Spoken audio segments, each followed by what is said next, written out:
We will continue with the Christmas story. Today's story is called Lucky Rescue. Excitement was in the air on this day before Christmas.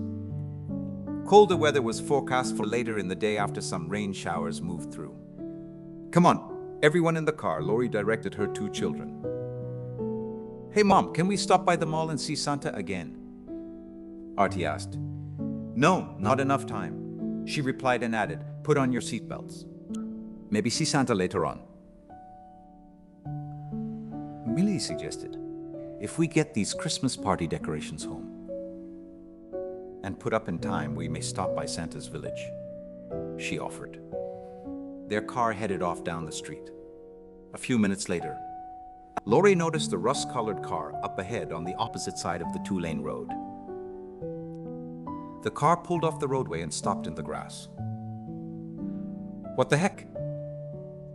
Lori said to herself as she saw the passenger door open and two objects thrown out onto the grass. As Lori drove past the scene, the car sped off in the opposite direction. In the rearview mirror, Lori noticed that the two discarded items were moving. Oh no! She snapped as she saw that the unidentified objects were actually two smaller-sized dogs. One a longer-haired Tanyoki mix and the other a bit larger white mix. Mom! Millie yelled, there are two doggies back there. I know. She confirmed. I don't have time to go back. She paused for a moment. But I must go back there and help them, she decided. At the next side street, she stopped and turned around. By now, the two dogs were wandering here and there and looking around in every direction, heading toward the abandoned dogs. She noticed the small tongue-colored Yorkie was darting toward the roadway. In a split second, another car speeding toward the scene hit the poor dog with a glancing blow. Oh no, she frowned as the poor dog stumbled to the side of the road. Artie and Millie were spared the vision from the safety of the seatbelts and the taller front seats in front of them. Lori pulled well off the side of the road near the downed dog. Millie, Artie, stay in the car. Let me go check on that doggie, she explained. Lori got out of the car and approached the whimpering Yorkie lying in the grass. Ah boy, she greeted as she slowly reached out to pet the dog. The ailing dog tried to get up but fell back down. We need to get you to a vet, Lori decided as she scooped up the dog and returned to the car. Artie, open the door, she said. Lori put the small dog on the floorboard of the car's back seat. Mom, is the doggie going to be okay? Millie asked. I hope so. We need to get him to a vet, she replied. Look, Mom. Artie noticed. Another dog is coming up to the car. Oh, that is the other dog I saw with this dog, she explained. We can't leave that doggie here, can we? Millie wondered. She thought for a moment. No. We'll take this one too. Lori opened the front passenger door and the second dog jumped in the front seat. Wow, Mom, Artie blurted out. I think this doggie and the hurt doggie are friends. Yes, I think you are right. She agreed as she somehow knew the dog sitting in the front seat was concerned for the injured dog in the back. Minutes later, they arrived at the closest vet office they could find as a light rain was falling. Hope they are still open and they didn't close early for Christmas Eve, Lori thought to herself.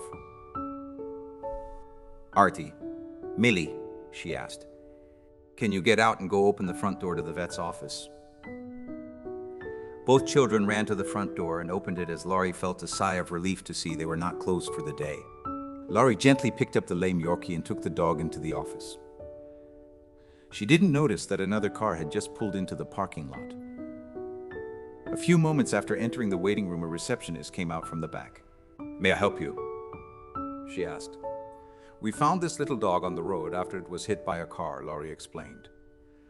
Oh my, the receptionist frowned. Bring him into that examination room right over there and someone will be in shortly.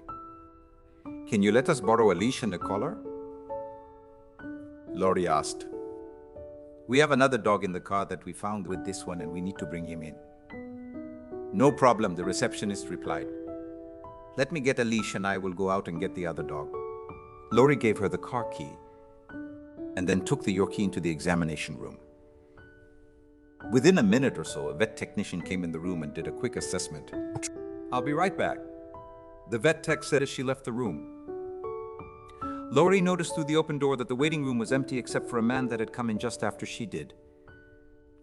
The vet tech stopped for a moment to speak with the receptionist before returning to the examination room.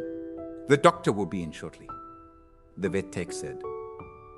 Laurie, Artie, Millie, and the vet tech surrounded the hurt Yorkie, trying to comfort him the best they could. "Hello," the white-coated veterinarian said, entering the small room. "What do we have here?" The vet did a quick examination. "Let's get some x-rays and some blood work. Looks like his back leg is broken." The vet explains, "We will also get him something for pain." The vet assures Laurie, "We will know more once we get the x-rays and blood work results."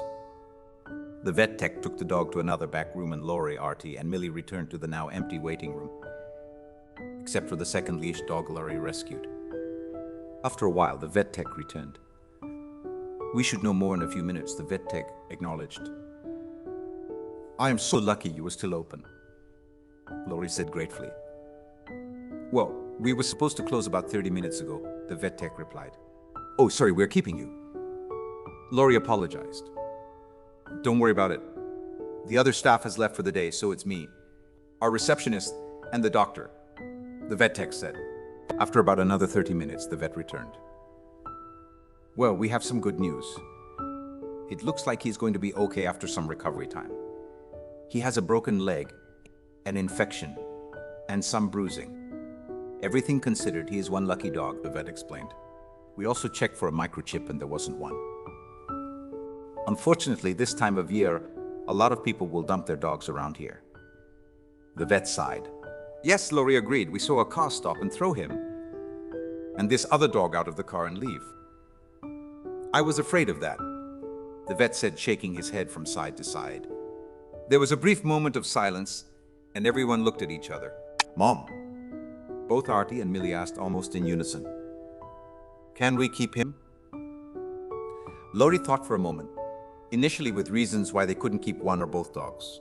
In the slight chance they are someone else's dogs that were stolen or picked up and dumped, you could foster them for a while, and if no responsible owner is found, then you could keep them or foster them until a new home or a rescue group could be found. The vet offered. "Please, Mom," Millie asked. Please, it could be our Christmas present," Artie added. "I guess we could keep them and see if the owner can be found," Laurie decided as she looked at Artie and Millie. "But if an owner shows up who is really missing them, they will have to go to that home." "Okay. All right," Artie replied. "It could be our Christmas present to them. We should call him Lucky," Millie offered. "Yes," Artie agreed. "And we could call the other doggy Okay, because he was okay when we found him." "Sounds great," the vet smiled. "We will check the other dog for a microchip and anything obvious. The Yorkie is bandaged up, and we will send some meds home with him and instructions on how to care for him. You can bring him back in a couple of days for a follow-up." Laurie smiled for a moment, and then a reality check set in. "I don't know how we are going to pay for all this," she thought to herself and frowned. She sat down and thought about how she doesn't have the money at the moment for all of this, especially considering what the bill was going to be for the injured Yorkie. The receptionist was finishing up some paperwork as Laurie approached. "Mommy," she hesitated. "I was wondering about the bill for all of this." "Oh, I completely forgot to tell you." The receptionist interrupted. "That man that came in after you has paid for everything, including the follow-ups." "What?" Laurie asked, confused. "I don't understand." "He said that his dog was hit by a car on Christmas Eve a few years ago and nobody stopped to help him," the receptionist explained. "The poor dog ran out the front door when someone had broken into their house. Hours later, he found his dog beside the road, still barely alive. He brought him in here, but too much time had passed, and his dog passed away moments after they arrived. He told me today that the spot where you rescued this dog from is just a few feet away from where his dog was hit. Every Christmas Eve afternoon, he revisits that spot to put a flower beside the road where his dog was hit. He was on his way to do that when he saw you pick up the injured Yorkie. But you left before he could catch up to you. Wow, I don't know what to say, Laurie sighed. When he left, the receptionist added, he said simply to tell you Merry Christmas. Moments later, the bandaged Yorkie and the second rescue dog appeared ready to go home. The vet tech explained the medications and went over the care instructions for the Yorkie. See you next time for your follow-up, the receptionist said. Merry Christmas. Thank you so much, Laurie said gratefully. Merry Christmas to you too. All right, guys, are we ready to go home? Laurie asked Artie, Millie, and the two dogs, Lucky and Okay. Everyone headed out the front door. The rain had stopped and the skies cleared. When they reached the car, Artie looked up and smiled. Look, Mom, he said excited. There's a rainbow. Wow, Millie delighted, that is a big rainbow. Yes, it is, Laurie said in wonderment. I'm thinking that rainbow